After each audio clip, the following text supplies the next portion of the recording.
இந்த குரல் ஒலிக்க போகும் குரல் உங்களுக்கு நன்கு பரிச்சயமான ஒரு குரல் தாங்க. அதாவது இந்த வர்த்தக உலகில் அவருக்குன்னு ஒரு தனி இடம் கிடைத்து விட்டது. இருந்த போதிலும் தன்னை போன்று இந்த சமுதாயத்தில் உள்ள ஒவ்வொருவரும் வளரணும் அப்படின்றதுக்காக இந்த வயதிலும் தொடர்ந்து உழைத்துக் கொண்டிருக்கும் ஒரு குரல் தான் இவர். வியாபாரத்துல உயரம் தொட்ட மனிதர். ஆனால் வாழ்க்கை அவரை 6 மாதங்கள் மருத்துவமனையின் சுவர்களுக்குள் நிறுத்திய போது அவர் எடுத்த மிக பெரிய முடிவு, நான் மட்டும் வாழக்கூடாது, என்னால் முடிந்தவரை மற்றவர்களையும் வாழ வைக்கணும் அப்படின்ற வாசகம் தாங்க.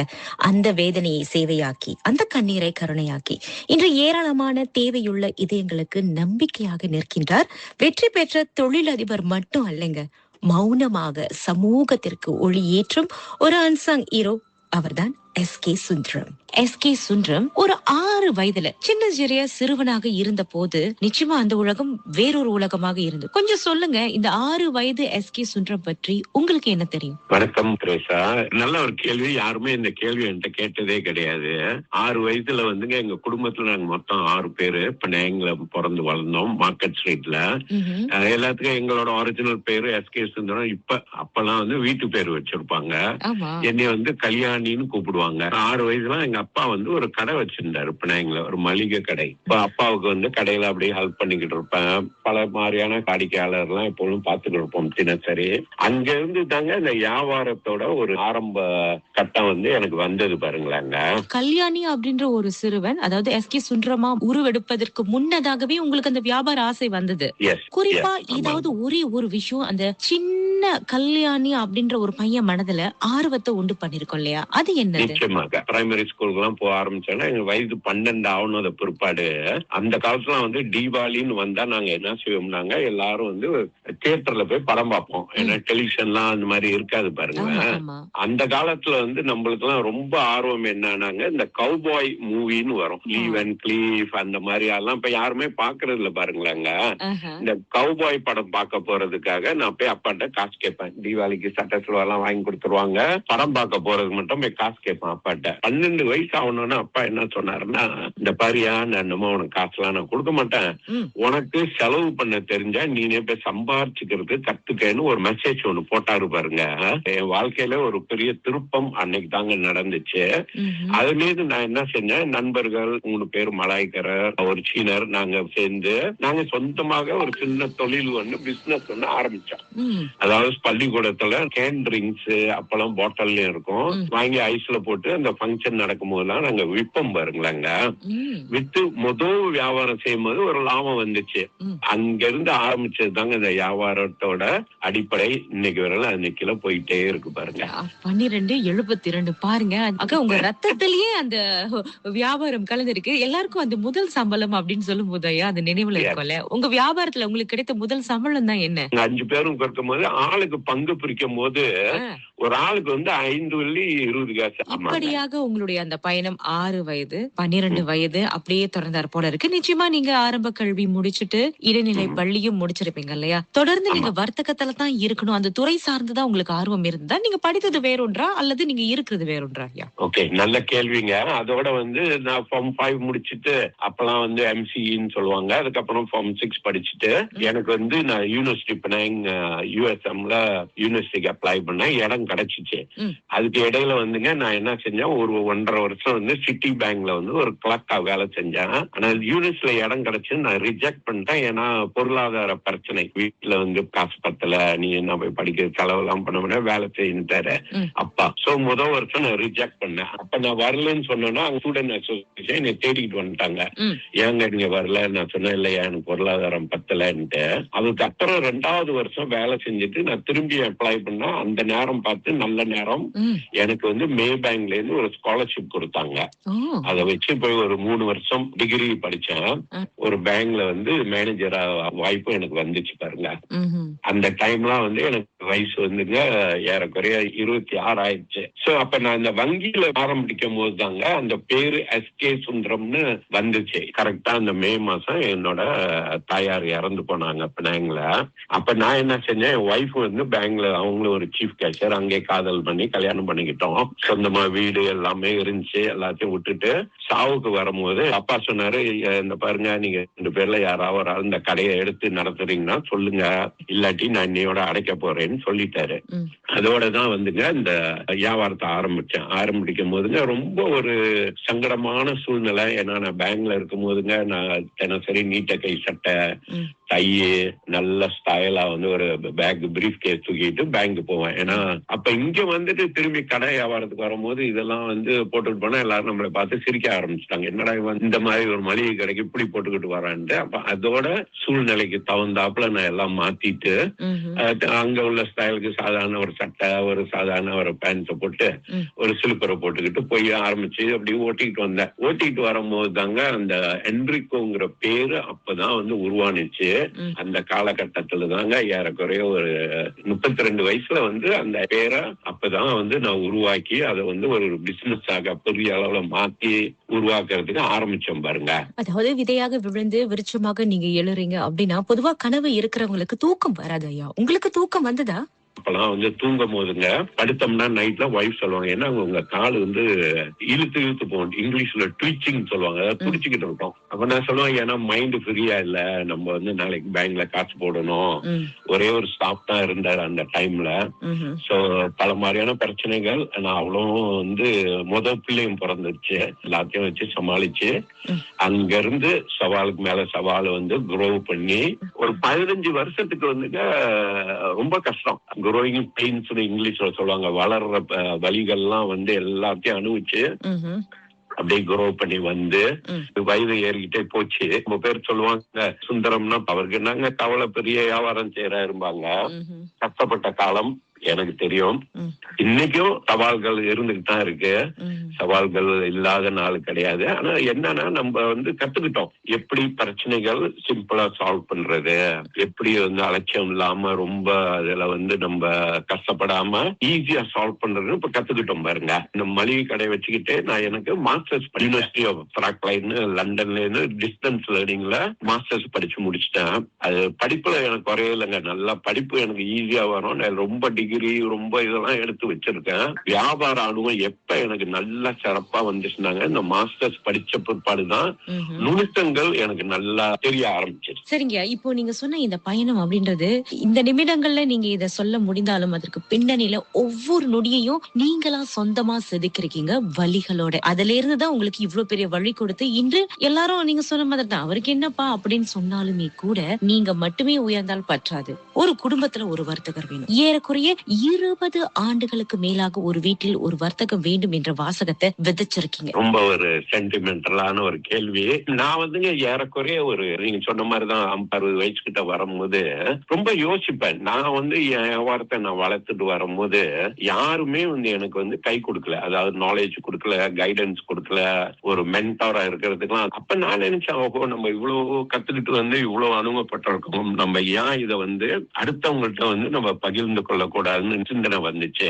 ஏன்னா கடைசியில நம்ம காலகட்டம் முடியும் போது நம்மளுக்கு ஒண்ணு ஒரு பெரிய சொத்து அல்ல பெரிய பணம் சேர்த்து வச்சிருந்தா எல்லாருக்கும் தெரியும். அப்ப நான் என்ன நினைச்சேன், நம்மளுக்கு தெரிஞ்சதா பல பேர் கத்துக் கொடுப்போம் அப்படின்ட்டு இந்த வர்த்தகர்னு ஒரு பேர் வச்சு ஒரு நிகழ்ச்சி ஆரம்பிச்சு மலேசியாலே வந்துங்க 25 டவுன் 10 வருஷத்துக்கு முன்ன நான் என்ன செஞ்சேன்னா, நான் வந்து வர்த்தகர் நிகழ்ச்சின்னு போய் ஒரு இடத்துக்கு 100 பேர் வருவாங்க. ஃப்ரீயா சாப்பாடு, 3 வேளை சாப்பாடு, காலையில மதிய உணவு, சாயங்காலம் டீ பிரேக் கொடுத்து ஒரு ஏறக்குறைய 15,000 பேருக்கு இந்த 25 லொகேஷன்ல வியாபாரம் கத்துக் கொடுத்தேன். வியாபாரம் கத்துக் கொடுக்கும் போது எல்லாரும் வந்து, ஏன்னா எனக்கு தெரிஞ்ச அவ்வளவும் 100% டிரான்ஸ்பேரண்டா எல்லாத்துக்குமே நான் கத்துக் கொடுப்பேன். ரொம்ப சக்சஸ்ஃபுல்லா நடந்த ஒரு நிகழ்ச்சி. ரொம்ப பேர் வந்து அங்க இருந்து என்னை தொடர்பு கொள்வாங்க, ஐயா அந்த பிரச்சனை அந்த பிரச்சனை அப்படின்னு நம்மளும் லேர்ன் பண்ணிக்கிட்டு அவங்களும் கத்துக் கொடுத்தோம்.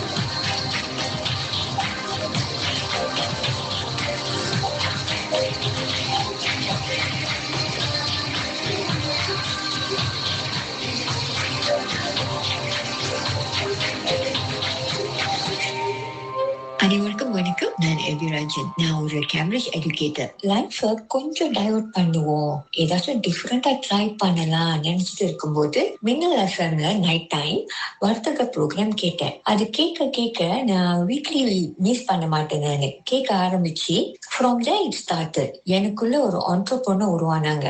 ஒரு பொண்ணா நிறைய சேலஞ்சஸ் இருந்தாலும் அவ சொல்றத கேக்குறப்போ ரொம்ப ஈஸியா இருந்துச்சு. அவரு பிசினஸ் பத்தி மட்டும் பேச மாட்டாங்க. He also talks about build something that outlives you. அந்த டைம் தான் சம்திங் ட்ரீட் பண்ணுச்சு.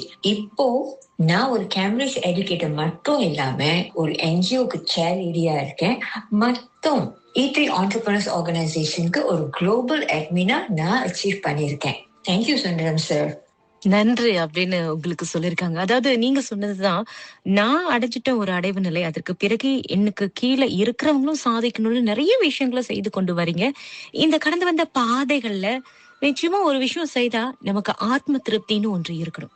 அந்த ஆத்ம திருப்தி உங்களுக்கு கிடைத்துள்ளதா? ஆத்ம ரீதியான ஒரு கேள்வி. எனக்கு என்னன்னாங்க, ஒரு 10 வருஷத்துக்கு முன்ன எனக்கு ஒரு சாட்டிஸ்ஃபைட் லெவல், ஆத்ம திருப்தி லெவல் எப்ப வந்துச்சுனாங்க, எவ்வளவு பெரிய பிரச்சனைகள் எவ்வளவு பெரிய சாதனைகள் இருந்தாலும் போய் தலைய வச்சா தூங்கிடுவேன்.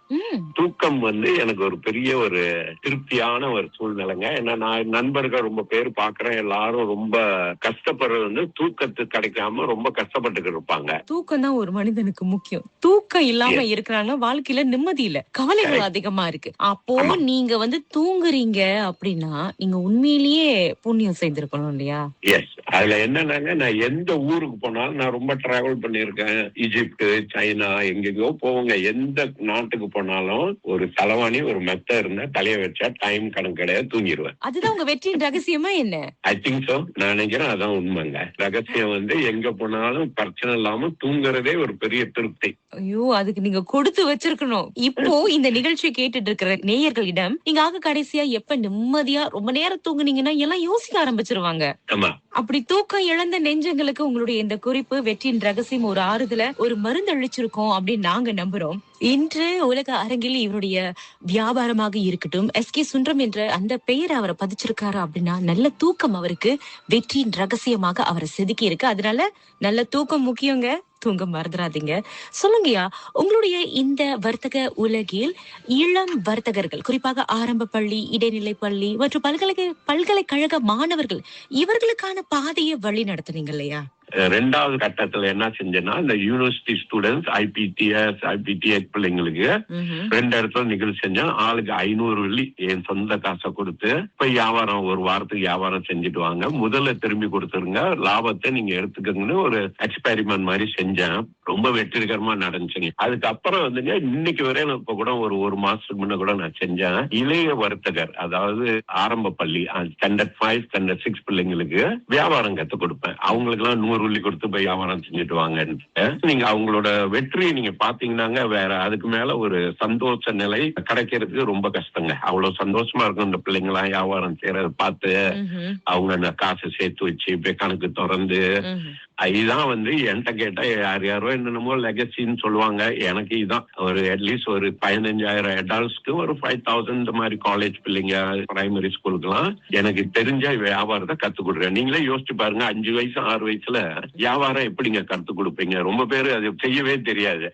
ஆனா நான் அவ்வளவு அழகா செஞ்சு எல்லாத்துக்கும் ஒரு சந்தோஷமா ஒரு சூழ்நிலை கொண்டாந்து, மறக்க முடியாத ஒரு சூழ்நிலைக்கு நான் கொண்டாந்து அவங்க கத்து கொடுத்துருக்கேன். சோ கடைசியில நம்ம என்ன இப்ப யோசிச்சு பார்த்தோம்னாங்க, கடைசி காலகட்டத்துல அட்லீஸ்ட் என் சிந்தனையில என்னன்னா, இவங்க எல்லாம் என்னை அட்லீஸ்ட் ஒரு ஞாபகம் வச்சிருப்பாங்க, எனக்கு கத்து கொடுத்தாருன்னு வியாபாரத்தை. அதான் எனக்கு வேண்டியது கிடைச்சிச்சு. சந்தோஷமா இருக்கா. அதுல மகிழ்ச்சியிலேயே பெரிய மகிழ்ச்சி அடுத்தவர்களை மகிழ்ச்சி படுத்தி பாக்குறது தான் சொல்லுவாங்க. ஆனா அதை நீங்க உங்க வாழ்நாள்ல ஒரு மந்திரமாவே வைத்து ஒரு வீட்டுல ஒரு வர்த்தகர் அப்படின்ற வாசகத்தை அவ்வளோ பேரோட இதயத்துல பதித்து இன்று அவங்க வெற்றிகரமா வர்த்தகம் செய்து வராங்க. அதாவது ஒரு வீட்டுல அடுப்பு எரியுதுன்னா அதுக்கு நான் ஒரு காரணமா இருக்கேன், எங்கேயோ ஒரு மூலையில் நினைக்கும் போது அதை விட ஆத்ம திருப்தி எங்கேயும் இந்த வயதுல கிடைக்காது இல்லையா?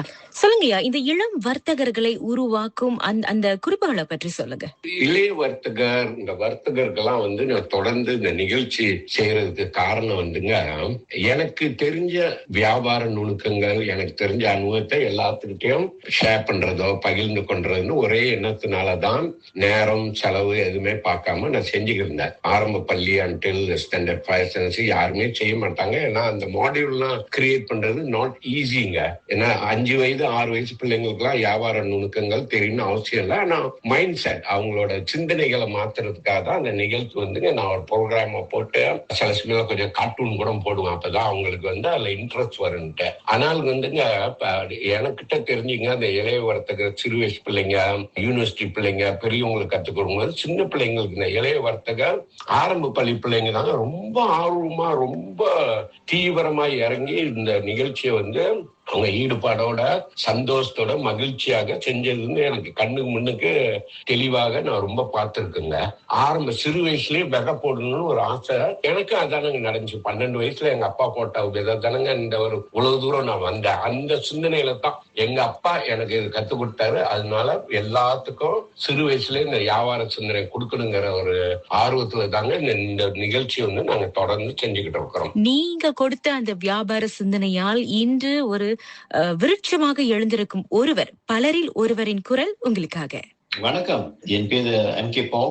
I'm the founder of Lifestyle Group of Organizations and the director of Kopla Sika Usana and Innovasi Malaysia Berhad. Sundar sir வந்து எனக்கு 10 வருஷமா தெரியும். நான் முத வர்த்தக ப்ரோக்ராம் வந்து நான் ஸ்டார்ட் பண்ணும்போது, நாங்க அந்த ப்ரோக்ராம் நாங்க வந்து இவென்ட் மேனேஜ்மெண்ட் நான் செஞ்சேன். அந்த ப்ரோக்ராம் ஆரம்பிச்சதுலேருந்து until now நான் வந்து ஒரு என்ஜினியர்லேருந்து ஒரு ஆண்டர்பிரனர், ஒரு வர்த்தகரா வந்து இப்ப நான் வந்து பணிபுரிஞ்சுக்கிட்டு இருக்கேன்.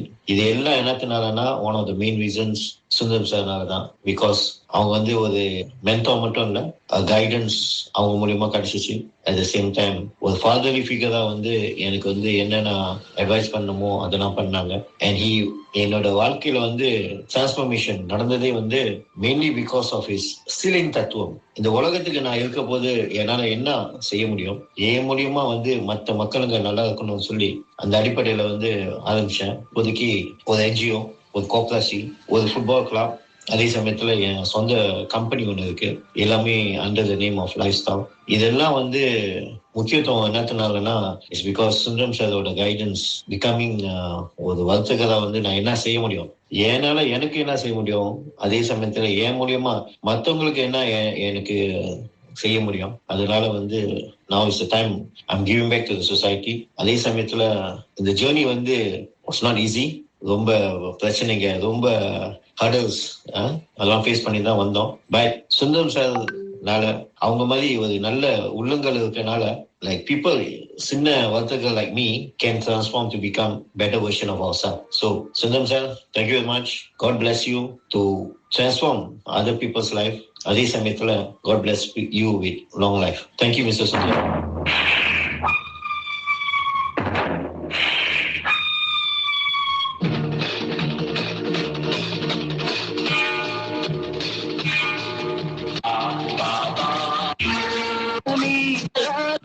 அவங்களுக்கு உடனே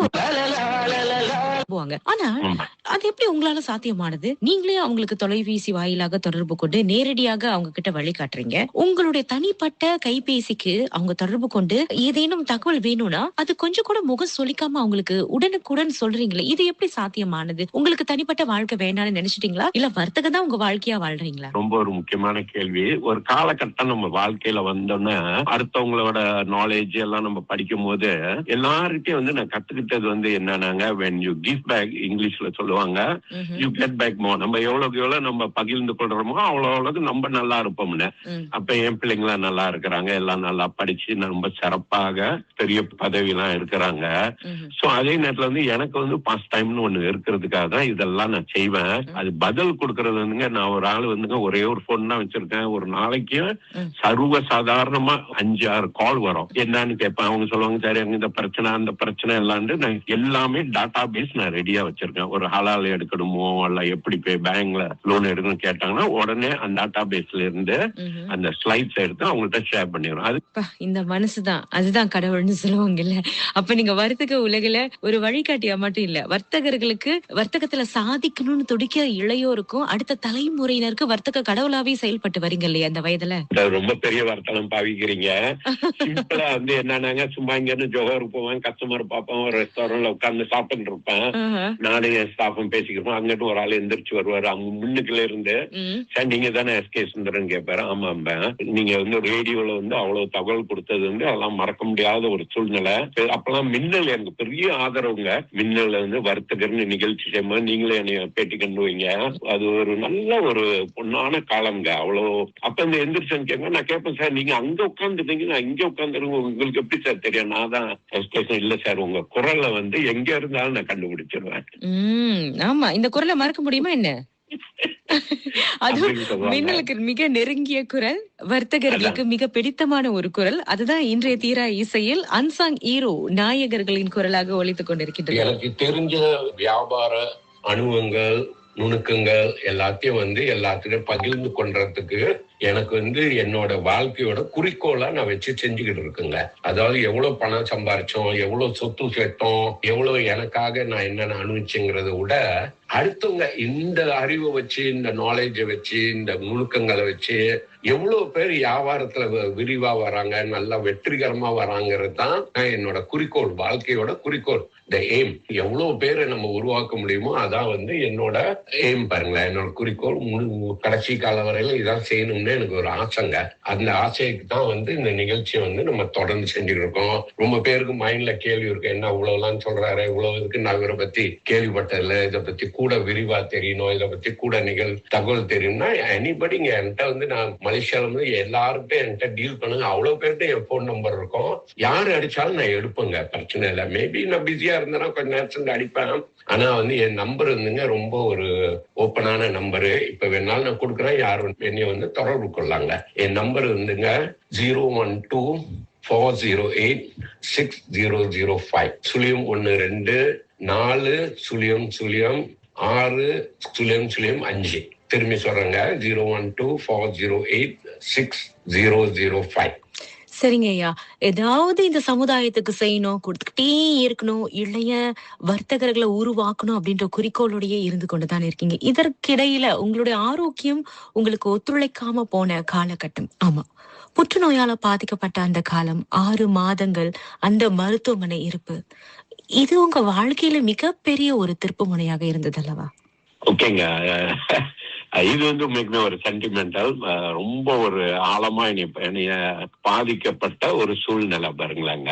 கரெக்டா ஒரு 16 வருஷத்துக்கு முன்னாங்க நான் அப்ப ரொம்ப பிஸியா இருப்பேன், இங்க அங்க என்னமோ செஞ்சு இருக்கும் போது திடீர்னு விடிய காலையில நெஞ்சுக்கிட்ட ஒரு வலி வந்துச்சு. அப்ப நினைச்சேன், ஆஹா நம்மளுக்கு வயசு ஆயிருச்சு, 56 ஆச்சு, நம்ம போயிட்டு நிச்சயமா வந்து ஹார்ட்ல ப்ராப்ளம் இருக்குன்னு டாக்டரை செக் பண்ண போனேன். டாக்டருங்க செக் பண்ணிட்டு உனக்கு ஒண்ணுமே ஹார்ட்ல ஒன்றும் ப்ராப்ளம் இல்ல, நல்லா தாங்க இருக்கீங்கன்ட்டு. அப்புறம் கூட தீவிரமா அவங்க இந்த எக்ஸ்ரே எல்லாம் செக் பண்ணி பார்க்கும் போதுதான் தொண்டைக்கு கீழே இருந்து ஒரு 12 இன்ச்சு, அதாவது ஒரு பெரிய ரூலர் அளவுக்கு ஒரு வளர்ந்து இருக்குன்னு சொன்னாங்க. அப்ப அது என்னடா வளர்ந்துருக்குன்னு பார்த்தா செக் பண்ணி பார்க்கும் போது பெரிய மேஜர் ஆபரேஷன், ஒரு 8 மணி நேரம் ஆபரேஷன் பண்ணி அப்பதான் கண்டுபிடிச்சாங்க உள்ளுக்கு வந்து ஒரு 12 இன்ச்சுக்கு ஒரு டியூமர்னா கேன்சர் டியூமர் வளர்ந்து இருக்குன்னு. சரி, அப்ப அதை எடுத்துட்டு அப்புறம் டாக்டர் சொல்லிட்டாரு, செக் பண்ணி இதுல கேன்சர் இருக்குங்கன்னு ஒரு 6 மாசத்துக்கு கீமோக்கு எல்லாம் போனேன், கீமோலாம் செஞ்சேன், பெரிய செலவுங்க. அதுக்கு பிற்பாடு வந்துங்க ஒரு 6 மாசத்துக்கு நான் வந்து ஒண்ணுமே செயல்பட முடியாத சூழ்நிலை. அங்கதாங்க வந்து அந்த என்னோட சிந்தனைகள், அதாவது அந்த ஹாஸ்பிட்டல்ல உள்ள மெத்தையில தூங்கிட்டு இருக்கும் போது நம்ம மேல பார்த்தோம்னா சிலிங், அந்த மேல உள்ள சிலிங் மட்டும்தான் நம்மளுக்கு தெரியும் பாருங்களேன், ஏன்னா நம்ம ரொம்ப நவர முடியாது.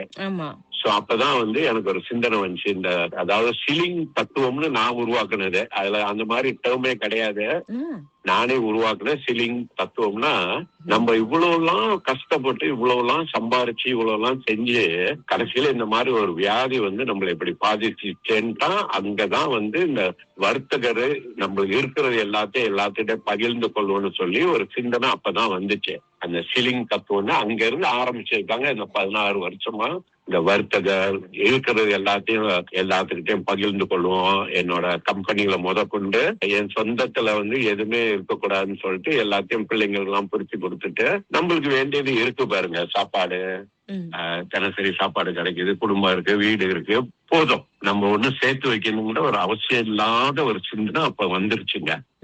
லீவ் வித்வுட் எனி எக்ஸ்பெக்டேஷன், எந்த எதிர்பார்ப்பு இல்லாம வாழ்க்கிறது, எந்த பணம் இருந்தாதான் வாழ்க்கை இருக்குன்னு ஓடுறதெல்லாம் அப்பயே நான் மறந்துட்டேங்க. அது தெரியுது. உங்களுடைய அந்த வாழ்க்கை பயணம், வர்த்தக பயணத்தை பார்க்கின்றவர்களுக்கு நிச்சயமாக வியாபாரத்தையும் தாண்டி ஒரு மனிதத்தையும் நீங்க விதைத்து கொண்டுதான் வரீங்க. அது உங்க வியாபார வெற்றியோடு சேர்ந்து உங்களை இன்று இந்த உலகம் திரும்பி பார்க்கறதுக்கு ஒரு மிகப்பெரிய ஒரு கூறாக அமைகின்றது. பொதுவாக வாழ்க்கையில ரொம்ப கஷ்டங்களையும் சவால்களையும் எதிர்நோக்கின்றவர்கள் வானத்தை அண்ணாந்து பார்த்து, ஏன்பா எனக்கு இவ்வளவு பெரிய கஷ்டம் கொடுக்குறேன்னு கேட்பாங்க. ஆனா நீங்க அந்த புற்றுநோயால பாதிக்கப்பட்ட ஆரம்ப காலகட்டத்துல ஷில்லிங்கை பார்த்து அங்கிருந்து ஒரு வழியை மற்றவர்களுக்கு உருவாக்கி வெளிச்சத்தை கொடுத்து கொண்டு வரீங்க. கேன்சர் முடிச்சதோட இப்ப வரையும் கேன்சர் வரனா என்னை கான்டாக்ட் பண்ணுவாங்க.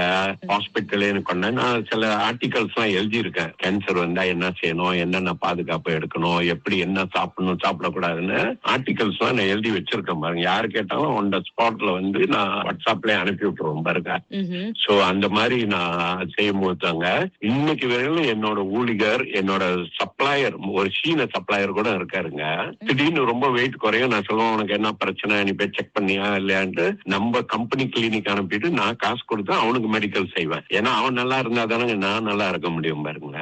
அதே மாதிரி ஸ்டாஃப்ஸ் கூட இடையில ஒரு வாரத்துக்கு முன்ன ஒரு பிரச்சனை, ஒரு ஸ்டாஃப் பார்த்தா இந்த வெயிட் ரொம்ப குறைஞ்சாலங்க 2 பிரச்சனை, ஒண்ணு டயபெட்டிக் இல்லாட்டி கேன்சர். அவங்களுக்கு வெயிட் பயங்கரமா குறைஞ்சிருந்துச்சு. இன்சிஸ்ட் பண்ணி அவங்க போய் டாக்டரை பாக்குறது பயந்து நாங்களே கூட்டிட்டு போய் எல்லாம் டெஸ்ட் பண்ணி பார்த்தா கன்ஃபார்ம் அவங்களுக்கு ஓவேரியன் கேன்சர் வருதுன்னு தெரிஞ்சிருச்சு பாருங்களேன். அப்ப உடனே அவங்களுக்கு வேண்டிய நடவடிக்கை அப்ப அவங்க சொல்லுவாங்க, சார் எனக்கு சொக்ஸோ முடிஞ்சு பரவாயில்லைங்க, நான் சம்பளம் கொடுக்குறேன், நீங்க வீட்லயே இருந்து பாத்துக்கங்க. ஏன்னா அவங்க எல்லாம் எனக்கு ரொம்ப காலமா உழைச்சவங்க. அந்த சிந்தனையில தாங்க அவங்கெல்லாம் நல்லா இருந்தாதான் நான் நல்லா இருப்பேங்கிற சிந்தனை எனக்கு ரொம்ப தெளிவா தெரியுங்க. ஒரு இடத்துல நாம இருக்கிறோம்னா நாம மட்டும் தனியா நல்லா இருந்தா பற்றாது, நம்ம சுற்றியுள்ளவர்கள் நல்லா இருந்தா நாம தானே நல்லா இருப்போம். அதுதான் அந்த வாழ்வியல் தத்துவம் அப்படின்னு சொல்லுவாங்க. அத உங்களுடைய ஊழியர்களுக்கு அவங்கள ஊழியர்களா நீங்க நடத்தாம குடும்ப உறுப்பினர்களா நடத்தி வருதுதான் இன்னொரு ஒரு வெற்றியாகவும் அமைகின்றது. குறிப்பாக தன்னுடைய மனைவியை புற்றுநோயால் இழந்த கணவர் ரமேஷ் அடுத்து காத்திருக்கின்றார். அவருடைய வாழ்க்கையில இன்று வரைக்கும் நன்றி சொல்லக்கூடிய ஒரு நபரா நீங்க தான் இருக்கீங்க. அவர் சொல்றதை கேட்கலாம். அவரோட மனைவி பேர் கூப்பிடுறாரு உமா. அவங்க 2011 ஹெல்த் இஷ்யூ, கேன்சர், அவங்களுக்கு ovarian cancer. So advance stage எங்களோட போகும்போது ஒரு ட்ரீட்மெண்ட் போயிருக்கும்போது எங்க அப்பாவோட அண்ணன் பிரிப்பா அவங்க சுந்தரம் இருக்காங்கல்ல, அவங்களோட க்ளோஸ் ஃப்ரெண்ட், அவங்களோட சொல்லி அவங்க சுந்தரம் கான்டாக்ட் பண்ணாங்க. எனக்கு கேட்டாங்க என்ன நடந்துச்சு, எனக்கு சொல்லி காட்டினேன். அதோட அவங்க வந்தாங்க வீட்டுக்கு வைஃப் ரொம்ப மோட்டிவேட் பண்ணாங்க. வைஃபை பேசி பயப்படாது, இதெல்லாம் பாக்குறவங்க தான் இது கேன்சர் ஒரு பெரிய இது நார்மலி இது ஃபைட் பண்ணிடலாம். அப்ப மோட்டிவேட் பண்ணிட்டே இருப்பாங்க. இப்போ ட்ரீட்மெண்ட் போகும்போதெல்லாம் அவங்க ட்ரீட்மெண்ட் வீட்டுக்கு கால் பண்ணுவாங்க, டெய்லி கால் பண்ணுவாங்க. அவங்க ஆஃபீஸ் பண்ணி வீட்டுக்கு வந்தாலும் கால் பண்ணி வாழ்க்கை பேசுவாங்க, சொல்லி காட்டுவாங்க, எதுக்கும் பயப்படாதீங்க. ஏன்னா டாக்டர் நம்ம ட்ரீட்மெண்ட் ஆரம்பிக்கிறதுக்கு முன்னே சொல்லி நான் அட்வான்ஸ் ஸ்டேஜா இருக்கு, ஒரு 2 years தான் அதோட இதுங்க படிவம் சொன்னாங்க. அதெல்லாம் காலையில் எடுத்துக்காதீங்க, அதெல்லாம் எதுவுமே போத பண்ணாதீங்க, நம்ம லைஃப்ல நம்ம தான் வாழ போறோம். டெய்லி மாதிரி அவங்க 4 வரைக்கும் கைட் பண்ணுவாங்க, கைட் பண்ணாங்க எங்களுக்கு. ஸோ டே டு டே என்கிட்ட பேசுவாங்க, ஒர்க்கும் பேசுவாங்க. அப்பதான் என் வைஃப் கொஞ்சம் ரியலைஸ் பண்ண முதல் பயந்துகிட்டு இருந்தவங்க. இவங்க பேச ஆரம்பிக்கும் போது அதோட என் வைஃப் நம்பிக்கை வந்துருச்சு அவங்க மேலே, நம்ம இதை கோ த்ரூ பண்ண முடியும். பிகாஸ் அவர் பேசுறது டாக்டர் கொடுத்த 2 years break very long, but still டச்லேயே இருப்பாங்க. அவங்க அடிச்சு கேட்டுக்கிட்டே இருப்பாங்க. ஒரு ஃபேமிலி மெம்பர் மாதிரி எங்களுக்கு. எனக்கு ஒன்று இப்போ அவரை இது வச்சுக்கிட்டு நானே உங்க பேர் சொல்லியிருக்கேன். அவர் மூலியமா ரொம்ப பேருக்கு நானே அவங்க சொந்தத்தை சொல்லி அவங்க பேசியிருக்காங்க, கைட் பண்ணுவாங்க நல்லா. ஏன்னா அவங்க பீட் பண்ணிட்டாங்கல்ல. புற்றுநோயால பாதிக்கப்பட்டவர்களுக்கு தேவைப்படுறது சிகிச்சையும் தாண்டி நம்பிக்கை. அந்த நம்பிக்கைய ஒரு மனிதர் கொடுக்கறாரு. அதுவும் தினம் தினம் நமக்கு சொந்த பந்தம் இல்லாதவங்க, ஒருத்தவங்க முன்பின் அறிமுகம் இல்லாதவங்க கொடுக்கறாங்கன்னா அந்த மனசு தானே. சரி, மனைவியின் மறைவுக்கு பின்னர் நீங்க எந்த மாதிரி இந்த புற்றுநோயால பாதிக்கப்பட்டவர்களுக்கு அதே நம்பிக்கை வார்த்தைகளை கொடுத்து வரீங்க? நான் ரொம்ப பேர் கொடுத்துருக்கேன். இவங்க சொன்னது என் மைண்ட்ல நிறைய இருக்குது. 2 years கொடுத்தது 8 years ட்ரீட் பண்ணிருக்காங்க. என்னென்ன கைட் பண்ணாங்களோ அது எல்லாம் நான் சொல்லுவேன் ஆளுங்கிட்ட. அவனா சொல்லுவேன் சொல்றதுக்கு முன்னே, மிஸ்டர் சுந்தரம் தான் என் வைஃபை இவ்வளவு நாள் அது ஃபாலோ பண்ணால. அவர் பேச்சை கேட்டு நான் வீட்டை விட்டு வெளியானேன், சொந்த வீட்டை விட்டு நான் ரெண்டிங்கு போனேன். ஏன்னா அடுத்தவங்க வைஃப் ஏன்னா நம்ம டீமை போயிட்டுமா முடி கொட்டிடும்ல. அப்ப அவங்க பார்க்கும் போது பல பேர் நம்ம அப்பா எடுத்துக்காதீங்க. ம். அதுமாதிரி சொல்லுவாங்கல்ல, ஓ இது சீக்கா, ம். இது போச்சே, இது வந்து ரொம்ப நாளைக்கு இருக்க மாட்டேவானு. ம்ஹும். அவங்க சொன்னாங்க இதெல்லாம் நீங்க அவங்க கேட்கக்கூடாது. ஆமா. அவங்க இதெல்லாம் கேட்கறதா நம்ம வந்து நம்ம டிமோட்டிவேட் ஆயிடுவோம். ம்ஹும். ஸோ நீங்க டெம்பரரி ஷீட் பண்ணுங்க, சொந்த வீடு விட்டு தனியா போய் இருந்து ஒரு நாளைக்கு அவங்க நல்லா. ஸோ அந்த மாதிரி போனுடைய வைஃப் டோட்டலா மாறிட்டாங்க. பயப்படுவாங்க வீட்டோட வெளியே வரதுக்கு. ம்ஹும். யாராவது பார்த்தா நான் முடி இப்படி இருக்கு, ஏன்னா முடி வீக் போட்டுக்கலாம், சில பேர் புருவ முடியெல்லாம் ஒட்டிடும்ல. ம்ஹும். சூப்பர். தனியா போனோட தான் என் வைஃப் ரொம்ப ஃபைட் பண்ண தைரியமா இருந்தாங்க. ம். ஒரு கேன்சர் பேஷண்ட் சொல்ல மாட்டாங்க என் வைஃபை பார்த்தாங்கன்னா. அப்படி ஏதாவது அவங்களுக்கு சொன்னீங்கன்னா திருப்பி சொல்லுவாங்க என்கிட்ட, ம். நீங்க அவங்களுக்கு அடிச்சு கேளுங்க, ஏன் எனக்கு இப்படி வருது, ஏன் இப்படி இருக்கு. அவங்க உடனே ரெஸ்பாண்ட் பண்ணுவாங்க. ஒரு ஃபேமிலியில யாரும் செய்யல, ம். ஆனா அவர் வந்து எங்களுக்கு வந்து எனக்கு ஒரு அங்கிளா சொல்லலாம்னு அந்த மாதிரி கூட இருந்து ஃபுல்லா எனக்கு பிரேக் போட்டோம். ஸோ அதனால வந்து அவருக்கு நன்றி தான் சொல்லணும். நிச்சயமாக. அதாவது முதல்ல உங்ககிட்ட மன்னிப்பு கேட்டுக்கொள்கின்றோம். மறைந்த மனைவி நினைவலைகளை இந்த தீரா இசையில நீங்க சொல்றதுனால இப்போ இந்த தருணத்துல புற்றுநோயால பாதிக்கப்பட்டு கொண்டிருப்பவர்கள் ஒருவேளை நிகழ்ச்சியை கேட்டுக்கொண்டிருந்தால் அவங்களுக்கு அந்த நம்பிக்கை விதையை விதைக்கொன்ற நம்பிக்கையில தான் உங்களை தொடர்பு கொண்டோம். மனைவின் நினைவுகள் நிச்சயமா உங்க கூட கடைசி வரைக்கும் இருக்கும்னு நாங்களும் நம்புகின்றோம். இந்த தருணத்துல வந்து நம்ம சுந்தரம் ரொம்ப நன்றி சொல்றேன். ரொம்ப கடமைப்பட்டிருக்கேன். அவன் உயிர் இருக்கிற வரைக்கும் நான் மறக்க மாட்டேன். ஏன்னா அவர் செஞ்ச உதவிய நன்றின்னு சொல்லி அதை இது பண்ண முடியாது. அதுக்கு மேல அவர் செஞ்சது எங்களுக்கு. மனதில் உறுதி வேண்டும், வார்த்தையிலே வேண்டும். இப்போ உலகமே AI செயற்கை நுண்ணறிவு இலக்கவியல் டிஜிட்டல்ல இருக்கு. வர்த்தகர்கள் வியாபாரம் செய்கின்றவர்கள் எப்படி அவங்கள தொழிலியல் புரட்சிக்கு ஏற்ற மாதிரி மாற்றிக்கொள்வது? எனக்கு வயது 72னா என்னை சுத்தி மார்க்கெட்டிங்ல வந்து எல்லாம் இளைஞர்கள் தாங்க. 20-25 வயசுக்குள்ள இருப்பாங்க. நான் வந்து அவங்கள்ட்ட உட்கார்ந்து ஏஐ என்னால தெளிவா பேச முடியும். அவங்களோட கூட நாலேஜ் நான் வச்சிருப்பேன். ஏன்னா நான் தினசரி இதை எல்லாம் படிக்கிறது. இந்த நாலேஜ் வந்துங்க நம்ம காலகட்டத்துல எவ்வளவோ மாறிட்டு போவோம். அதனால வந்துங்க இந்த ஏஐ இன்னைக்கு இல்லாம நீங்க வியாபாரம் செஞ்சீங்கன்னா உங்களுக்கு கஷ்டங்க. ஏஐ ரொம்ப முக்கியம். அப்ப 72 வயசா இருந்தாலும் ஏஐ தான் வந்துங்க எனக்கு இன்னைக்கு வரையிலும் நான் தினசரி பாவிப்பேன். இன்னைக்கு காலையில கூட 2-3 டாபிக் கேள்வி வந்துச்சு. உடனே அங்க போயிட்டு டாபிக் என்னன்னு கண்டுபிடிச்சு அதுக்கு வேண்டிய பதிலாம் அங்க இருந்து எடுத்து நான் பாவிச்சுக்கிட்டு இருப்போம் பாருங்களேன். இல்லாவிட்டால் நம்ம பின் தங்கி விடுவோம், காணாம போயிடுவோம் இந்த வர்த்தக உலகம். ஏன்னா ஒவ்வொரு நொடியும் ஒரு வாய்ப்புன்னு சொல்லுவாங்க. நம்ம முயற்சி செய்யலன்னா உலகத்துல ஏதோ ஒரு மொழியில யாரும் முயற்சி செய்து கொண்டுதான் இருக்கிறாங்க, அவங்களுக்கு அது கிடைச்சிடும். நீங்க சொன்ன இந்த குறிப்பு வர்த்தகர்களுக்கு தீரா இசையில ஒரு குறிப்பாக அமைந்திருக்கும்னு நாங்க நம்புறோம். சொல்லுங்க, உங்க வாழ்க்கையில நீங்க வருத்தப்பட்ட தருணம் ஏதும் இருக்கின்றதா? ஏன் நம்ம இத வந்து வெள்ளனே ஆரம்பிக்கலை?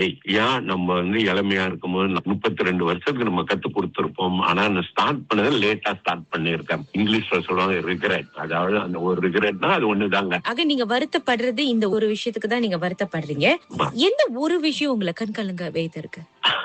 அதாங்க எனக்கிட்ட நீங்க கேட்டீங்கன்னா அந்த cancer was my biggest setback. வாழ்க்கையில ரொம்ப என்னை பாதிச்சது வந்துங்க அது ஒண்ணுதான். நான் ஒரு ஆளு தாங்க எல்லாத்துக்கிட்டையும் சொல்லுவேன், கடவுள் வந்து என்னை நல்லா கஷ்ட காலத்துலயும் சரி நல்லா இருக்கிற காலத்துல என்னை எப்போதுமே நல்லா வச்சிருந்து இருக்காரு.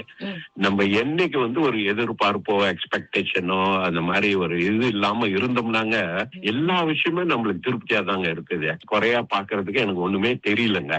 இல்ல, நாங்களே உங்களை நிறைவாக தான் பார்க்கிறோம். அதனாலதான் உங்களுடைய குரல் இன்று ஒலிக்கும் போது இந்த தலைமுறையின் வர்த்தகர்களுக்கு அது மிக பெரிய ஒரு திறவுகோளா இருக்கும்னு நாங்க நம்புறோம். உங்க வாழ்க்கையில இன்று நீங்க வர்த்தகராக உயர்ந்த முக்கிய திருப்பம் எது? நான் படிச்சலங்க MBA மாஸ்டர்ஸ் படிக்கும் போது தாங்க எனக்கு பயங்கரமான நாலேஜ், புது வழி வியாபாரத்துக்கு கண்டுபிடிச்சேன். அங்கதான் தொழிலில் மிக கடினமான காலத்துல உங்களை நிலை நிறுத்தியது என்ன? எனக்கு வந்து குடும்பத்தோட ஒரு ஆதரவுங்க. என் மனைவி ரொம்ப ஆதரவா இருப்பாங்க. அவங்க வந்து என்னோட நான் என்ன செஞ்சாலும் சரின்னு எப்போதுமே சொல்லிக்கிட்டு இருப்பாங்க. நளினி, தோல்வி வந்த போது நீங்க உங்களுக்கே சொன்ன மனதின் வார்த்தை என்ன? எப்போதும் சொல்லுவாங்க இந்த நிலையும் மாறும், இந்த நிலையும் மாறும், எந்த கஷ்டத்தையும் கவலைப்படாதீங்க, புதுசா நல்லதாக தான் வரும்னு சொல்லுவாங்க. ஆமா, எதுவுமே நிரந்தரம் கிடையாது. இன்று நீங்கள் இளம் தொழில் அதிபர்களுக்கு சொல்ல விரும்பும் முதல் அறிவுரை? தைரியமா இருங்க. வியாபாரத்துல வந்துங்க கத்துக்குங்க. யாராவது அந்த பாதையில போனவர கத்துங்க. உதாரணம் என்னாட்ட மாதிரி ஒரு ஆளை நோக்கி வாங்க. எல்லாமே உங்களுக்கு ஷார்ட்கட்ல நீங்க கத்துக்கலாம். பணத்தை விட மதிப்பு மிக்கதாக நீங்கள் கற்றுக்கொண்டது என்ன? தூக்கம். உங்கள் வெற்றியின் பின்னால் மறைந்திருக்கும் ஒரே ஒரு தியாகம்? என்னோட பர்சனல் டைம்ங்க. எனக்குன்னு சொந்தமாக டைம் தனியா இருக்காது. ஹோல் டே எந்திரிச்சதுல இருந்து கடைசி வரையிலும் நம்ம சொந்த வியாபாரமும் பொது நலத்துக்கு செய்யறதுல எனக்கு டைம் முடிஞ்சிருது பாருங்க. நீங்கள் மீண்டும் 20 வயதுக்கு சென்றால் என்ன மாற்றம் செய்வீர்கள்? 20 வயசுல இருந்தேன்னா இன்னைக்கு திரும்பி சிறு வயசுல நம்ம மக்கள் இந்தியர்களுக்கு நான் வந்து வியாபாரத்துக்கு வழிகாட்டியா இருக்கணும்னு நினைச்சிருப்பேன். உங்க வாழ்க்கையின் இறுதியில் நினைத்து பெருமை கொள்வது என்ன? வெற்றி. அதாவது வெற்றினா பல பேருக்கு வந்து நான் கத்துக் கொடுத்தேன். எனக்கு தெரிஞ்சது எல்லாத்துக்கும் நான் கத்துக் கொடுத்துட்டேங்கிறது ஒரு திருப்தி எனக்கு இருக்கணும். ஒரு மனிதரின் வாழ்க்கையில் தூக்கம் ரொம்ப ரொம்ப முக்கியம். அங்கதான் வந்து நம்மளுக்கு மறுநாளைக்கும் எதிர்காலத்துக்கும் திரும்பி புத்துணர்ச்சி, நம்ம ரிவைவலுக்கு வந்து தூக்கம் இருந்தாதாங்க இதெல்லாம் நம்மளுக்கு கிடைக்கும். இன்று உங்கள் வெற்றியை பார்த்து உங்கள் உள்ளம் சொல்றது என்ன? நல்லா கடவுள் என்னை படைச்சதுக்கு நான் எல்லாமே நல்லா வந்து சாதிச்சிருக்கிறேன்னு ஒரு திருப்தி நிலை இருக்கு. யாரும் நம்பாத நேரத்துல உங்களை நீங்க எப்படி நம்புனீங்க? அதாவதுங்க எனக்கு முயற்சி இருக்கு, தைரியம் இருக்கு. எங்க அப்பா கத்து கொடுத்தது தைரியம், முயற்சி, கடவுள் நம்பிக்கை. இது 3 எனக்கு கத்து கொடுத்துட்டு போனாரு. இது 3 வச்சு நம்ம எங்க வேணாலும் பொழைச்சிக்கலான்னு எனக்கு முழு நம்பிக்கை இருந்துச்சுங்க. உங்க வாழ்க்கையில மிக கடுமையான தனிமையான தருணம் இருந்திருக்கா? முதல்ல சொன்னலங்க, அந்த புத்துநோய் வரும்போது தாங்க ரொம்ப ரொம்ப டவுன் ஆகுனேன். சரி, நீங்க எஸ்கே சுந்தரம் என்ற இந்த ஒரு வெற்றி பெற்ற மனிதரை பற்றி உலகம் என்ன நினைக்கணும்னு நினைக்கிறீங்க? எல்லாத்துக்கும் வியாபாரம் கத்து கொடுத்துட்டு போனேங்கிற ஒரு சிந்தனை, லெகசி. இந்த லெகசி வந்து எனக்கு தெரிஞ்சதை எல்லாத்துக்கும் கத்து கொடுத்துட்டு போனேங்கிற ஒரு பேர் இருக்கணும். உங்கள் வாழ்க்கையில் மின்னல் எஃப்எம் முக்கியமான இளமை, புதுமை, இனிமை. அதான் வந்து மின்னல். நான் உண்மைக்குமே சொல்றேங்க, ஒரு கன்ஃபெஷன் கொடுக்குறேன். நான் தமிழ் படிக்காத ஒரு நபர். ஆனா இன்னைக்கு நான் தமிழ் இப்படி பேசுறேனாங்க மின்னல் எஃப்எம் தான் 100% அதுக்கு காரணம். அந்த அன்பிற்கு ரொம்ப நன்றி. அன்சங் ஹீரோனா, அதாவது பிரபலப்படுத்தாத ஹீரோஸ பத்தி நம்ம பேசும்போதுங்க, நான் ரொம்ப பேர் எனக்கு தெரியுங்க. நான் என்னையும் சேர்த்துங்க, எவ்வளவோ வேலை நம்ம செஞ்சுக்கிட்டு இருப்போம். சமுதாயத்துக்கோ அல்ல எல்லா இதுலயும் எல்லா ரீதியிலும் நம்ம ரொம்ப செயல்பட்டு இருப்போம். அங்கீகாரமோ அல்ல அதெல்லாம் வந்து நம்ம எதிர்பார்க்கறது இல்ல. வியாபாரத்துல அப்கோர்ஸ் நாங்க வந்து அங்கீகாரம் எதிர்பார்ப்போம், சேல்ஸ் நல்லா இருக்கணும், அதெல்லாம் எதிர்பார்ப்போம். இந்த மாதிரி எனக்கு தெரிஞ்சுங்க, இதான் முதல் முறையாக அன்சாங் ஹீரோஸ் எல்லாம் அவங்கள வந்து ஹைலைட் பண்ணி பேட்டி எடுத்து பேச போறதுதான் வந்துங்க மின்னல் எஃப்எம்மோட பெருந்தன்மைன்னு நான் சொல்லுவேன். நான் வந்துங்க ஏறக்குறைய ஒரு 15 வருஷத்துக்கு முன்னாலேன்னு மின்னல்ல வந்துங்க நான் தொடர்பு வந்து நிகழ்ச்சி எல்லாம் செஞ்சுக்கிட்டு இருக்கும் போதுங்க முதல் முறையாக நான் சந்திச்சது வந்துங்க திரு குமரன். அவர் அப்ப வந்து ஸ்டேஷன்ல மேனேஜரா இருந்தாரு. அவரோட சிந்தனைகள் அப்பயும் ரொம்ப சிறப்பான சிந்தனைகளோட தான் நிகழ்ச்சி எல்லாம் புதுமையா செஞ்சுக்கிட்டு இருந்தாரு. இப்ப ரீபிராண்டிங் நம்ம வரும்போதுங்க நிச்சயமா இப்ப இந்த நிகழ்ச்சியை எடுத்துக்கோங்க, யாருமே இது மாதிரி நினைச்சதே கிடையாது. நீங்க செய்றீங்க. அது ஏன்னா தலைமைத்துவம், லீடர்ஷிப் வந்து அவர் வந்து லீடரா இருக்கிறதுனால இந்த மாதிரி சிந்தனைகள்லாம் போட்டு எல்லா மாதிரி புது நிகழ்ச்சியா போட்டு எல்லாத்தையும் திருப்திப்படுத்தி, ஏன்னா போல யங் ஜெனரேஷனோட எதிர்பார்ப்பு வேற. அந்த மாதிரி ரீதியில கொண்டாந்து ரொம்ப அழகா செஞ்சு கொண்டாடுறாரு. அதே நேரத்துல எல்லா அறிவிப்பாளர் இன்க்ளூடிங் நீங்க, திரேசா, அங்க உள்ள அவ்வளவு பேருக்குமே வந்துங்க நான் எப்போதுமே நன்றி கடன் எனக்கு இருக்கு. ஏன்னா அந்த அளவுக்கு நிகழ்ச்சியை விடாம தொடர்ந்து சிறப்பாக செஞ்சுக்கிட்டு இருக்காங்க. அதனால வந்துங்க மின்னல் எஃப்எம்க்கு எப்பொழுதுமே எங்களோட பாராட்டு, எங்களோட வாழ்த்துக்கள். மீண்டும் புதுசா செஞ்சுக்கிட்டு வரணும்னு எங்களோட ஒரு